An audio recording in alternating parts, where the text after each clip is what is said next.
Welcome to Upstyle Plus. In this video, I will show you how to invite friends on Roblox. By inviting a friend into a game on Roblox, you can play that game together. Before you invite a friend, first you should have him as a friend. If not, you can search friends by clicking more icon to the left. Click connections, click search icon, type name and search for the friend. Once you find your friend, add him as a friend by clicking this icon and you're done.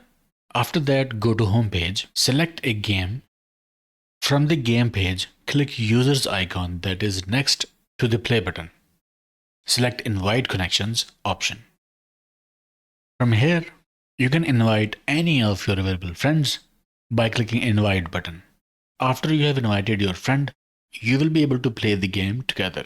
If your friend is online, he will be able to see your invite. Then he can join you in the same game. Okay, I hope it helped. Like, share, subscribe, and I will see you in the next one.